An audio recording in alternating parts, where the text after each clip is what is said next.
പുസ്തകം 32 അധ്യായം അതിൻ്റെ 22 മുതലുള്ള വാക്യങ്ങൾ ആരെങ്കിലും ശബ്ദവൃത്തി വായിച്ചാട്ടെ.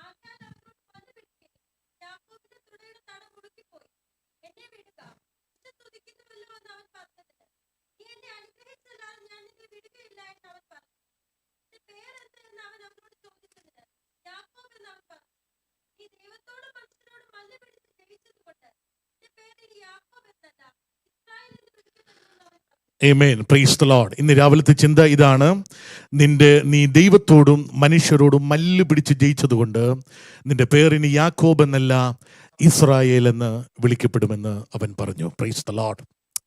ഞാൻ അവിടെ പോയിരുന്നത് തന്നെ എൻ്റെ പ്രസംഗം സണ്ണിച്ചായന് പ്രസംഗിക്കാൻ തുടങ്ങിയത് കൊണ്ടാണ്. Price the Lord. യാക്കോബ് സണ്ണിച്ചായൻ പറഞ്ഞു തുടങ്ങിയതുപോലെ ബേർഷേബയിൽ നിന്നും യാക്കോബ് യാത്ര ആരംഭിച്ചു. 16 ജീവിച്ചു 20 വർഷം. റേച്ചലിന് വേണ്ടി 14 വർഷം അവിടെ ജീവിച്ചു. 7 വർഷം കബളിപ്പിച്ചു, പിന്നെ 7 വർഷം വീണ്ടും റേച്ചലിന് വേണ്ടി ജീവിച്ചു. വീണ്ടും 6 വർഷം കൂടെ തൻ്റെ മൃഗങ്ങൾക്ക് വേണ്ടി ജീവിച്ചു. അങ്ങനെ 20 വർഷം തൻ്റെ ജീവിതം 16 ജീവിച്ചു.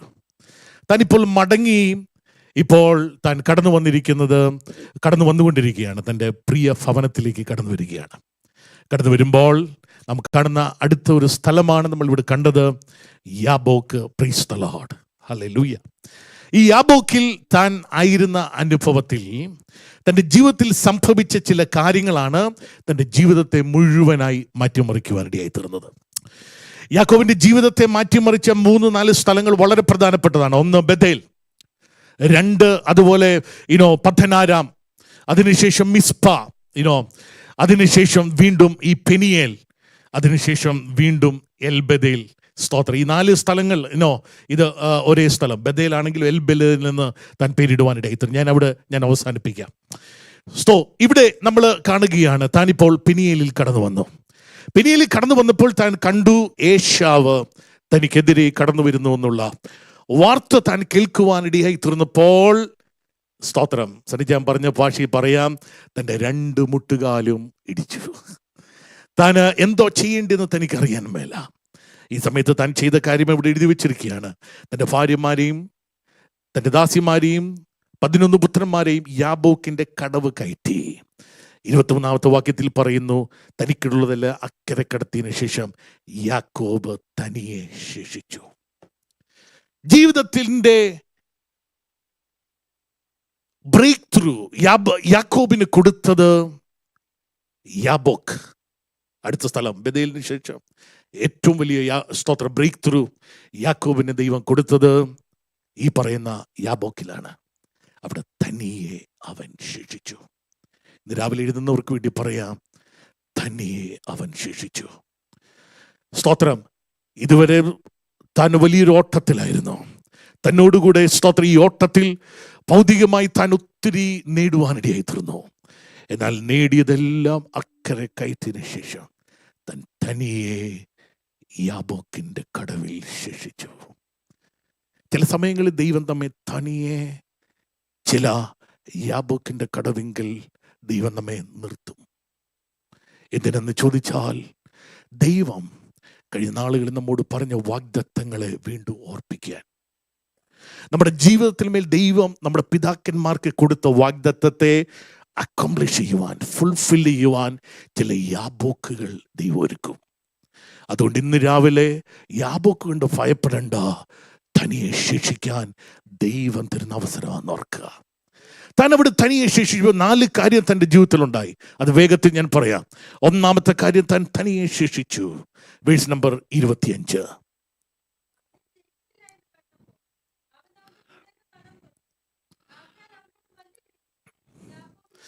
ഇപ്പോൾ തനിയെ താൻ ശേഷിച്ചപ്പോൾ ഒരു പുരുഷൻ ഉഷസാകുവോളം അവനോട് മല്ല് പിടിച്ചു. Price the Lord. മല്ല് പിടിച്ചപ്പോൾ പുരുഷൻ എന്നാണ് അവിടെ എഴുതിയിരിക്കുന്നതെങ്കിലും യെസ്, പുരുഷനാണ്, ദൂതനാണ് എന്ന് നമുക്കറിയാം. Price the Lord.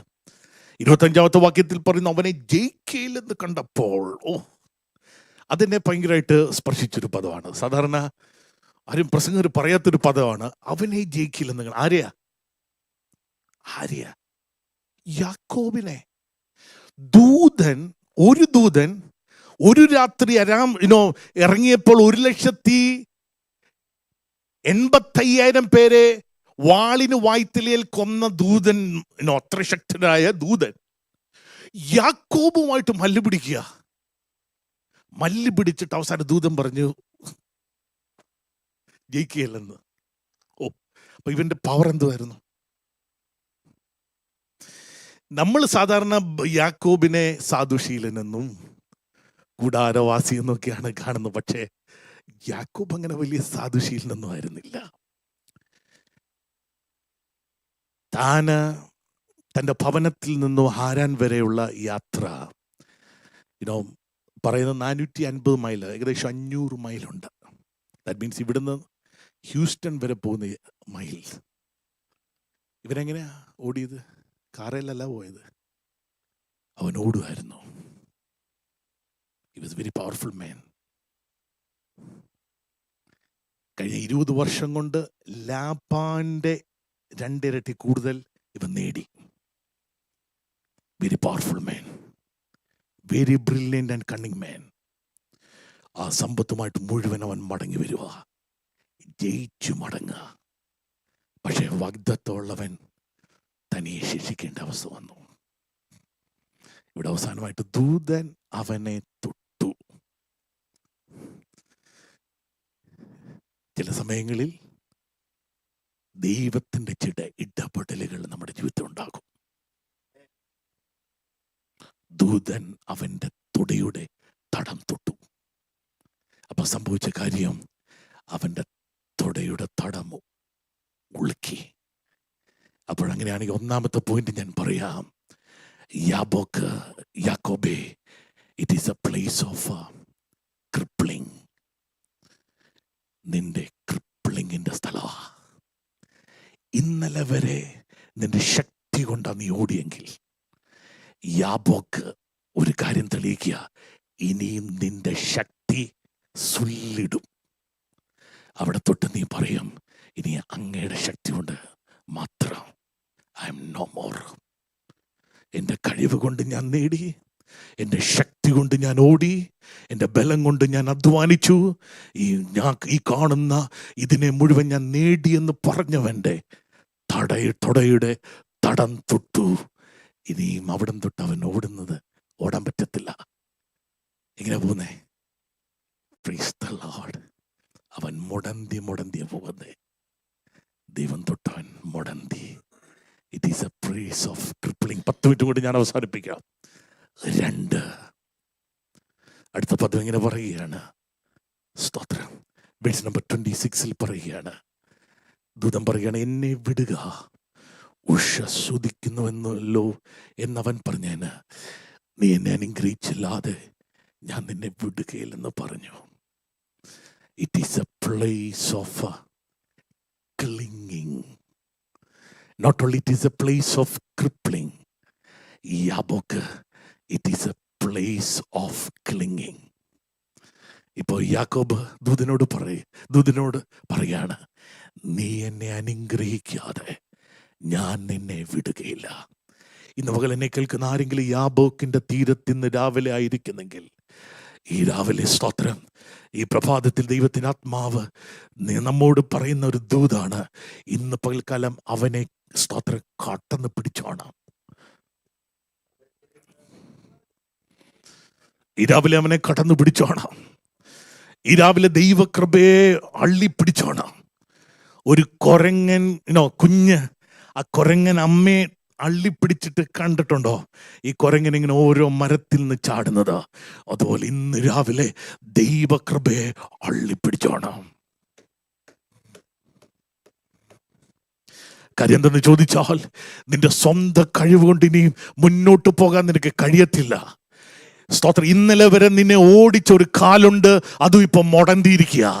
അതുകൊണ്ട് ഇനി നിനക്ക് നോ മോർ മുന്നോട്ട് പോകാൻ കഴിയത്തില്ല.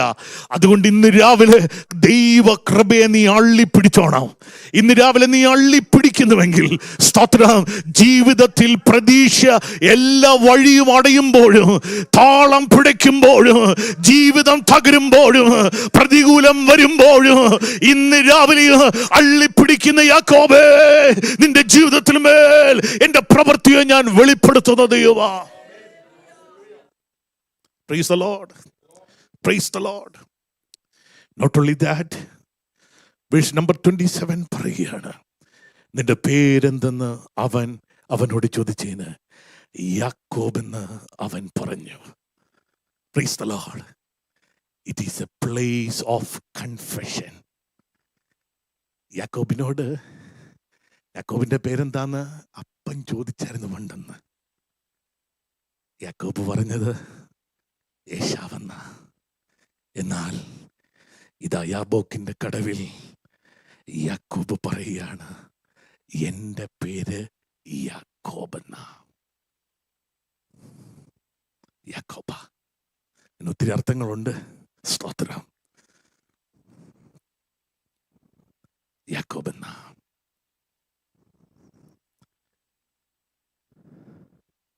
ഇന്ന് രാവിലെ ഞാൻ പറയാം, blessing always begins from our genuinity. കഴിഞ്ഞ നാളുകളിൽ കള്ളം പറഞ്ഞു പലതും തട്ടിയെടുത്തവന്റെ ജീവിതത്തിലുണ്ട്. എന്നാൽ അവൻ അവസാനമായി അവൻ പറഞ്ഞു, എൻ്റെ പേര് യാക്കോബ്. അതിൻ്റെ ഒരു അർത്ഥം ഇതാണ്, ഉബായി. എൻ്റെ പേര് ഉബായി. എൻ്റെ പേരതാ. അതാ ഞാൻ. പുറത്ത് ഞാൻ പലപ്പോഴും സാധുശീലനായിട്ട് കാണിച്ചിട്ടുണ്ട്. കൂടാരവാസിയാന്ന് എൻ്റെ അമ്മയെ ഞാൻ പറഞ്ഞ് കബളിപ്പിച്ചിട്ടുണ്ട്. എന്നാൽ ഞാൻ ഉബായിയ. അത് ദൈവസന്നിധിയിൽ അവൻ ഏറ്റു പറഞ്ഞു. മാത്രമല്ല, വേഴ്സ് നമ്പർ 28 പറയുന്നു, നീ ദൈവത്തോടും മനുഷ്യരോടും മല്ല് പിടിച്ച് ജയിച്ചത് കൊണ്ട് നിന്റെ പേർ ഇനി യാക്കോബ് എന്നല്ല ഇസ്രായേൽ എന്ന് വിളിക്കപ്പെടും. That means it is a place of conversion. You are no more യാക്കോബ്. നീ ഉബായി അല്ല, നീ ഇസ്രായേൽ. അതിൻ്റെ അർത്ഥം പറയുന്നു, ദൈവത്തിൻ്റെ പ്രഭു. Price the Lord. നീ ദൈവത്തിൻ്റെ പ്രഭു എന്ന് നിനക്ക് പേരുണ്ടാകും. അപ്പോൾ യാബോക്ക് നിന്റെ ജീവിതത്തിൻ്റെ ഐഡന്റിറ്റി ചേഞ്ച് ചെയ്യുക. ഇന്നലെ വരെ നീ യാക്കോബായിരുന്നെങ്കിൽ, ഉബായി ആയിരുന്നെങ്കിൽ, ഈ യാബോക്ക് ഇന്ന് രാവിലെ നിന്നെ ദൈവത്തിൻ്റെ പ്രഭുവാക്കി മാറ്റുക. You are no more you have any identity. Rather God became your identity. അതാണ് നീ ദൈവത്തിൻ്റെ പ്രഭു. ഇന്ന് രാവിലെ എന്നെ കേൾക്കുന്ന ആരെങ്കിലും ഇതിന്റെ നടുവിലുണ്ടോ? ഇന്നലെ വരെ നിന്റെ പേര് യാക്കോബ് ആയിരുന്നെങ്കിൽ ഇന്നോട്ട് നീ നോ മോർ യാക്കോബ്. ഇനി ദൈവം നിന്റെ ഐഡന്റിറ്റി ആയി മാറുക. അതുകൊണ്ട് സംഭവിച്ച 2 കാര്യം പറയാം. വേഴ്സ് നമ്പർ 31 പറയുന്നു, 31ാമത്തെ വാക്യം പറയുന്നു, സ്തോത്രം, അവൻ പെനിയേൽ കടന്നു, സൂര്യൻ ഉദിച്ചു. ബെഥേൽ 28:11 അവൻ ലൂസിൽ വന്നപ്പോൾ അവന്റെ സൂര്യൻ അസ്തമിച്ചു. എന്നാൽ ഇതാ പെനിയേൽ കടന്നപ്പോൾ സൂര്യൻ ഉദിച്ചു.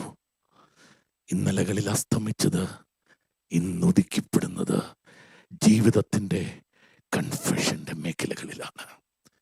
മാത്രമല്ല, വീണ്ടും അവന് വ്യത്യാസം വന്ന് പറയാം. ഒരു പദം കൂടെ, 33:10 വാക്യം നോക്കിക്കേ. അതിന് യാക്കോബ്, അങ്ങനെയല്ല, എന്നോട് കൃപയുണ്ടെങ്കിൽ എൻ്റെ സമ്മാനം എൻ്റെ കയ്യിൽ നിന്ന് വാങ്ങണമേ. ആരോട് പറയുന്ന? ഏശാവിനോട്. ദൈവത്തിൻ്റെ മുഖം കാണുന്നത് പോലെ ഞാൻ നിന്റെ മുഖം കാണുകയും നിനക്കെന്നോട് ദയ തോന്നുകയും ചെയ്തു. കഴിഞ്ഞ രാത്രിയിൽ അവനെങ്ങനെ ഏശാവിൻ്റെ മുഖം കണ്ടത്? ഭയപ്പാടോടെ. സ്വന്തം സഹോദരന്റെ ജ്യേഷ്ഠാവകാശം പിടിച്ചടക്കിയ യാക്കോബ് ഭയപ്പാടോടെയാണ് ഏശാവിൻ്റെ മുഖം കണ്ടതെങ്കിൽ ഇന്ന് അടുത്ത അധ്യായത്തിൽ വന്നപ്പോൾ അവൻ പറയുകയാണ്, ഞാനിപ്പോൾ നിന്റെ മുഖം കാണുന്നത് ദൈവത്തിൻ്റെ മുഖം കാണുന്നത് പോലെ. അങ്ങനെയാണെങ്കിൽ ദൈവസന്നിധിയിൽ തൊറ്റവൻ്റെ പെർസ്പെക്റ്റീവ് പോലും മാറും. ദാറ്റ് മീൻസ് വൺസ് നീ തോറ്റു കഴിഞ്ഞാൽ you have no enemy at all. ഇനി ശത്രു നിനക്കില്ല. നീ ദൈവസനി നീ ബ്രോക്കൺ ആയാൽ, നീ ദൈവസനി ഉടഞ്ഞാൽ, ഇന്നലെ വരെ നിനക്ക് ശത്രുക്കൾ ഉണ്ടായിരുന്നെങ്കിൽ ഇന്നോട്ട് നിനക്ക് ഇനി ശത്രുവില്ല. നീ ശത്രുവും ദൈവത്തിൻ്റെ മുഖമായിട്ട് നീ കാണാൻ തുടങ്ങും. Praise the Lord. Praise the Lord. Praise the Lord. ഞാൻ അവസാനിപ്പിക്കുകയാണ്. ഇതാ സനിച്ചാൻ പറഞ്ഞതുപോലെ ബഥേലിൽ നിന്ന് അവൻ ഇറങ്ങുമ്പോൾ ദൈവം അവനോട് പറഞ്ഞായിരുന്നു, ഒരു യാഗപീഠം പണിയണം. എന്നാൽ യാഗപീഠം അവൻ പണിതില്ല. പിന്നീൽ കഴിഞ്ഞവൻ ശേഖേമിൽ പോയി കുറേ വർഷങ്ങൾ പാർത്തു. അതവൻ്റെ ജീവിതത്തിൽ വീണ്ടും കഷ്ടനഷ്ടങ്ങളുടെ വർഷങ്ങളായിരുന്നു. ജീവിതത്തിൽ പ്രതികൂലത്തിൻ്റെ വർഷമായിരുന്നു. എന്നാൽ 35 അധ്യായത്തിലേക്ക് വരുമ്പോൾ ദൈവനോട് വീണ്ടും പറയുകയാണ്, നീ ബഥേലിലേക്ക് പോയി പാർക്കണം. അവൻ ബഥേലിലേക്ക് അവൻ വീണ്ടും മടങ്ങിപ്പോയി. വേഴ്സ് നമ്പർ 7 എന്ന് വായിച്ചാട്ടെ. വേഴ്സ് നമ്പർ 7, വേഴ്സ് നമ്പർ 5 തൊട്ട് വായിച്ചോ. യെസ്.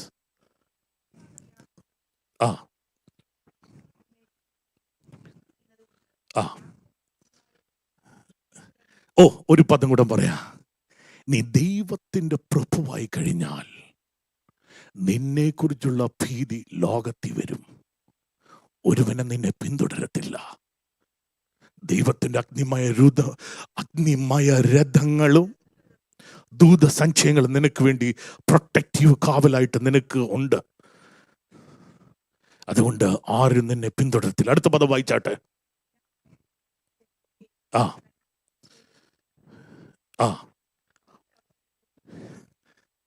20 വർഷത്തിന് ശേഷം ദൈവം പറഞ്ഞ യാഗപീഠം അവൻ ലൂസ് എന്ന ബഥേലിൽ അവൻ പണിതു. ഇത് പണിയാതിരുന്ന അവന്റെ ജീവിതം മുഴുവൻ നാശമായി പോയത്. എന്നാൽ ഇതാ ഇവ 35:6 വന്ന് അവൻ യാഗപീഠം പണിതു. എന്താ യാഗപീഠം കാണിക്കുന്നത്? സിമ്പിളായിട്ട് പറഞ്ഞ്, എന്താ യാഗപീഠം കാണിക്കുന്നത്? ആരാധന. എന്താ യാഗപീഠം കാണിക്കുന്നത്? സമർപ്പണം. എന്താ യാഗപീഠം കാണിക്കുന്നത്? ബന്ധം. എന്താ യാഗപീഠം കാണിക്കുന്നത്? ഉടയൽ. ഇതാ യാഗപീഠം ആരാധന റീഎസ്റ്റാബ്ലിഷ് ചെയ്തു. ജീവിതത്തിൽ എവിടെയോ നഷ്ടപ്പെട്ട ആരാധന അവൻ മടക്കി പ്രാപിച്ചപ്പോൾ അടുത്ത പദങ്ങൾ വേഴ്സ് നമ്പർ 9 മുതലുള്ള വാക്യങ്ങളിൽ വീണ്ടും പറയാണ്. ദൈവം അവനോട് പറയും, നിന്റെ പേരിന് യാക്കോബ് എന്നല്ല ഇസ്രായേൽ എന്ന് തന്നെ പേരാകും. സ്തോത്രം. യാബോക്ക് ഞാൻ നിന്നോട് പറഞ്ഞ വാഗ്ദത്ത ഇസ്രായേലാണ്. എന്നാൽ നീ പാർക്കേണ്ടത് പാർത്തില്ല. ശെഖേമിൽ പാർത്തു. എന്നാൽ ഇപ്പം നീ മടങ്ങിയ ബഥേലിൽ വന്നപ്പോൾ ദൈവം നിന്നോടുള്ള വാഗ്ദത്തം വീണ്ടും റീകവനന്റ് റീഎസ്റ്റാബ്ലിഷ്ഡ്. ഈ സ്തോത്രം ബഥേലിൽ വെച്ച് ചെയ്തു. അവൻ്റെ ജീവിതം ദൈവത്തിൻ്റെ പ്രഭുവായി അവൻ തീർന്നു. അവൻ്റെ ജീവിതത്തിൽ മാറ്റം വന്നു. എല്ലാ കണ്ണുകളും ഇന്ന് രാവിലെ ദിവസത്തിലേക്ക് അടച്ചാട്ടെ. ഈ രാവിലെ പരിശുദ്ധം നമ്മോട് നമ്മൾ സംസാരിച്ചു കഴിഞ്ഞിരിക്കുകയാണ്. സ്തോത്ര. യാക്കോബിന്റെ ജീവിതത്തിൽ കൂടി ഇന്ന് രാവിലെ ആത്മാവ് നമ്മോട് വളരെ വ്യക്തമായി ഇടപെട്ടിരിക്കുകയാണ്. ജീവിതത്തിൽ സ്തോത്രം പലപ്പോഴും സ്തോത്രം തൻ്റെ ജീവിതത്തിൽ ഏകനെന്ന് സ്തോത്രം താൻ കരുതിയ മേഖലകൾ ഉണ്ടായിരുന്നു. താൻ സ്തോത്ര ജ്യേഷ്ഠനെ കളിപ്പിച്ചുകൊണ്ട് അപ്പനെ കളിപ്പിച്ചുകൊണ്ട് ലൂസിലൂടെ സ്തോത്ര താൻ യാത്ര ചെയ്തെങ്കിലും സ്തോത്ര അവിടെയും ദൈവത്തിന്റെ കൃപ അവനെ വിട്ടുപോയില്ല കേട്ടോ. ദൈവത്തിന്റെ കൃപ അവിടെയും തന്നെ തേടി വന്നിരുന്നു. അതുകൊണ്ടാണല്ലോ ലൂസിൽ താൻ ആയിരിക്കുമ്പോഴും ഇതാ ദൂതന്മാർ സ്തോത്ര ലൂസിൽ വെച്ചും ദൂതന്മാർ ഇറങ്ങി കയറുകയും ചെയ്യുന്ന സ്വപ്നം അവൻ കണ്ടത്. Price the Lord. Price the Lord. അവിടെ വെച്ച് ദൈവം അവനോട് പറഞ്ഞ വാഗ്ദത്തങ്ങൾ, സ്തോത്ര അവനോട് ദൈവം പറഞ്ഞ നിയോഗങ്ങൾ ഇതാ 20 വർഷം കഴിഞ്ഞ് വീണ്ടും അവൻ മടങ്ങി ബഥേലിൽ ചെന്നവൻ നിവർത്തിച്ചു. ഇന്ന് രാവിലെ ഞാൻ ഈ ചിന്തകൾ അവസാനിപ്പിക്കും. ഇങ്ങനെ പറയട്ടെ, ദൈവം പറഞ്ഞ എന്തെങ്കിലും വാഗ്ദത്തങ്ങൾ നിവർത്തിക്കാനുണ്ടോ? എന്തെങ്കിലും ഉണ്ടെങ്കിൽ ഇന്ന് രാവിലെ നിവർത്തിച്ചോണം. യോഗം കഴിയുമ്പോൾ നിവർത്തിക്കാൻ സ്തോത്രം. ദൈവം പറഞ്ഞത് എന്തെങ്കിലും ഞാൻ ചെയ്യാമെന്ന് പറഞ്ഞിട്ട് ചെയ്യാതെ പോയത് എന്തെങ്കിലും ഉണ്ടെങ്കിൽ അത് നിവർത്തിക്കുവാനുള്ള ദിനങ്ങളാണ്. ദൈവത്തിന്റെ വാഗ്ദത്ത, ദൈവിക കവനന്റിലേക്ക് നാം മടങ്ങി വരും. ദൈവത്തിന്റെ സ്തോത്ര നിയോഗത്തിലേക്ക് നാം മടങ്ങി വരുമ്പോൾ, ദൈവം നമ്മെ ആക്കി വെച്ച മേഖലയിൽ നാം മടങ്ങി വരുമ്പോൾ, ദൈവം തന്റെ കവനന്റും നമ്മുടെ മേൽ റീഎസ്റ്റാബ്ലിഷ് ചെയ്യും. God will re-establish his covenant upon you. എന്താ കവനന്റെ പ്രത്യേകത? സ്തോത്ര, കവനന്റ് എപ്പോഴും തലമുറയോട് കൂടെയുള്ളതാ. അങ്ങനെയാണെങ്കിൽ ഇന്ന് പകൽക്കാലം ഞാൻ ദൈവസ്ഥലേക്ക് മടങ്ങി വരുമ്പോൾ എൻ്റെ തലമുറയ്ക്ക് അത് അനുഗ്രഹമാണ്, അത് വിടുതലാണ്. ദൈവിക ഉടമ്പടിയിലേക്ക് മടങ്ങി വരുമ്പോൾ, അത് ദൈവിക വാഗ്ദത്തത്തിലേക്ക് മടങ്ങി വരുമ്പോൾ, സ്തോത്ര, എൻ്റെ തലമുറകളും ദൈവത്താൽ അനുഗ്രഹിക്കപ്പെടും. അവരിനി സ്തോത്ര ഹല്ലേലൂയ എൻ്റെ തലമുറകളല്ല, അവർ ഇസ്രായേൽ എന്നൊരു ജാതിയായി തീരുകയാണ്. They become a nation. ഇന്നലെ വരെ 11 മക്കളായിരുന്നെങ്കിൽ they are no more my children, rather they are going to be the nation. ഇന്ന് രാവിലെ ആരോടും ഞാൻ ആത്മാവിൽ പറയാ, നീ ഇന്ന് രാവിലെ ദൈവത്തിലേക്ക് മടങ്ങി വന്നാൽ ഈ രാവിലെ നിന്റെ തലമുറകള് ദൈവത്തിന്റെ ചില നേഷൻസ് ആയി തീരും.